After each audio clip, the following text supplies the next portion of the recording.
Thank you for that introduction, and thank you for the opportunity to be here to share a few thoughts. The topic that's addressed on the brochure about security implications, I'm going to address briefly and then come back to that, but in the middle, I want to talk about opportunities for closer collaboration and cooperation between the national defense apparatuses of the developed world relative to disaster mitigation, humanitarian relief, because there is something that can actually be done to move the ball on cooperation and collaboration. Let me begin with a couple of thoughts on the national security implications of climate change and the global competition for resources, and those are connected in an obvious way.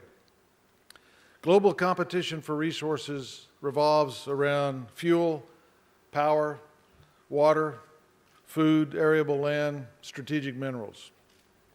The consumption rates of those key resources are extremely high, which is the linkage into climate change and the desire for renewables, sustainable energy, synthetic potential, etc.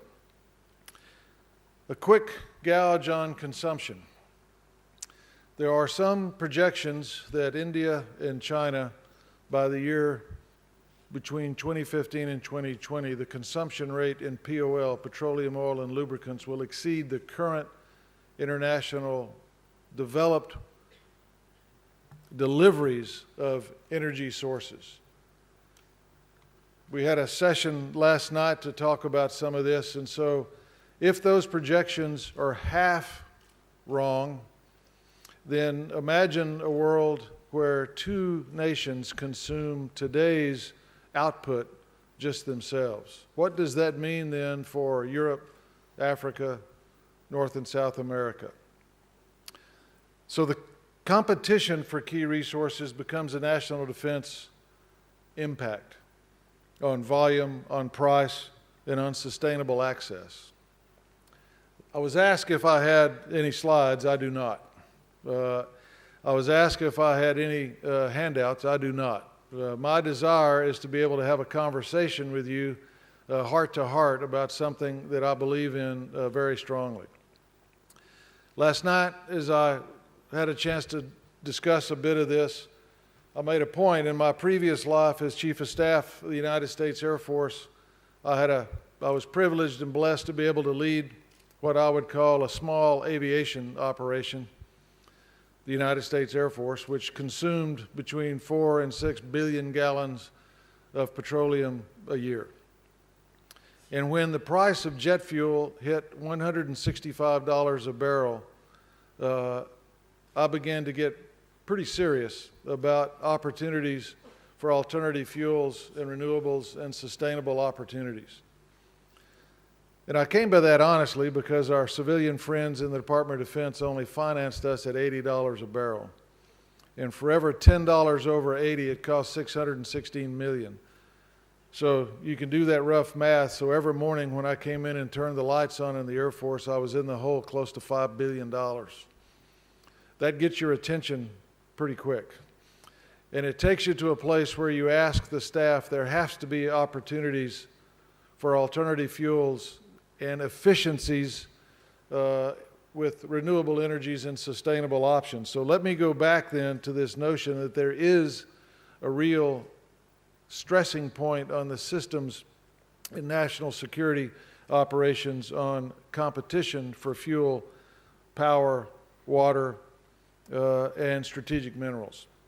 And remember, not too long ago in the 1930s, we went through a set of issues over competition for strategic resources that took us to a very dark place. Let's assume for a moment that we're not in that dark place, but let's also not forget that the competition for these resources is real. Now let me shift to another piece of this climate change and its implications on national security services or militaries, and that is disaster relief and humanitarian assistance, because I believe here is an opportunity rich with potential for collaboration and cooperation. And it has a direct impact on militaries of the developed world and on the developing world. Whether it is storms, whether it is, which would include typhoons, hurricanes, or in the United States, tornadoes, whether it is floods, whether it is earthquakes, or whether it is volcanoes, the impact on humanitarian relief and disaster relief from a military perspective is real, because the militaries are normally asked to be the first responders. I used to ask the staff, where are we with being able to react quickly, because we're one day away from the next calamity and human suffering relative to impacts of something big. Unfortunately, our neighbors and friends in Indonesia over the last couple of weeks have suffered from an earthquake, a set of tsunamis, and now a volcano. And when people used to ask me as a chief of staff of an American service, why am I so concerned about that? I would hearken back to the experiences we had on the Gulf Coast of the United States with Katrina and the other two hurricanes that hit, and the impact on our population in arguably a developed world, the Gulf Coast from Florida to Texas. So what does this mean, and how could this be done better? Take a moment to think about the population dynamics that we see on the global stage today. The growth rates, population migrations, the locations of population centers, and the impacts of natural disasters, be they storms, be they floods, on those populations. The population densities and the specific characteristics of something like an earthquake, a tsunami, floods, storms. And why this is important to have a collaborative, cooperative approach between militaries to be able to respond.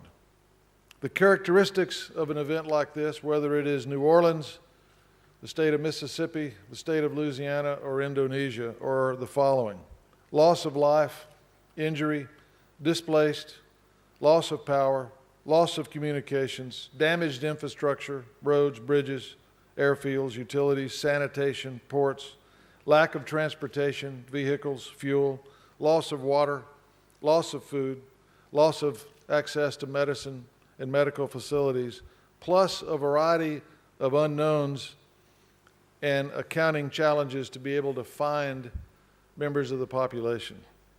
Damaged hospitals and clinics, damaged buildings, damaged, degraded sanitary facilities. While those lists of tragedies are being mentioned, think also about the time-sensitive nature of recovery and being able to get to a scene, to be able to mitigate the suffering and to be able to find people.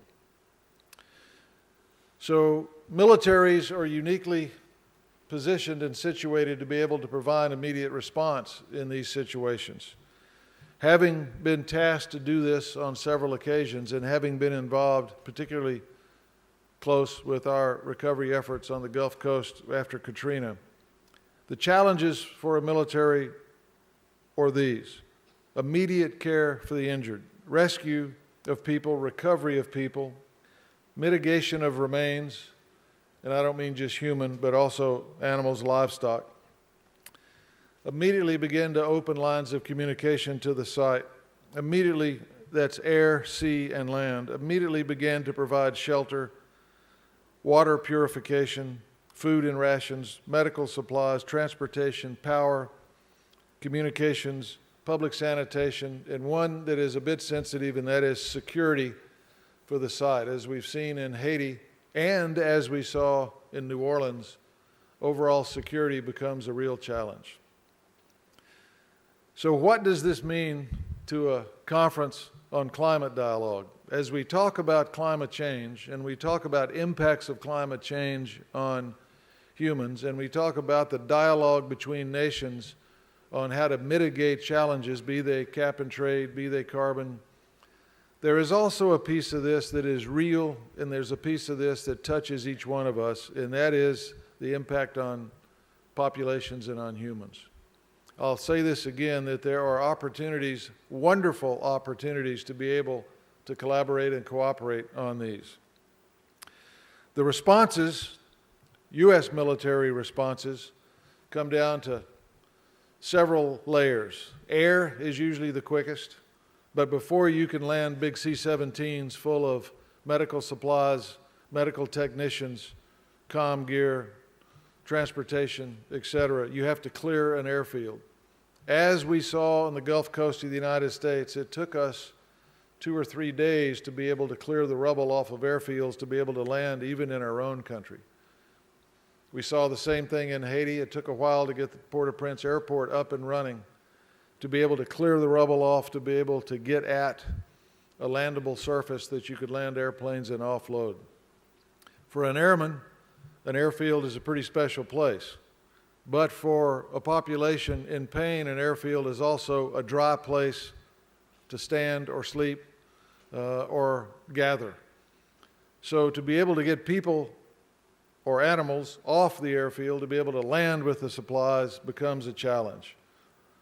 Moving operations by sea, air is hours, sea is days. And so the opportunity to collaborate on a regional scale to be able to move large amounts of equipment or supplies by sea is something that is real, and I'll come to that in a moment. To be able to bring medical teams, rescue teams, recovery teams, etc., both military, civilian, and NGO, is the art form in putting all of this together. I would throw a bit of a wild card in there, and there is another group of people that demand to be on the airplane also, and that's the media. I'll come back to orchestration of these different sets of folks.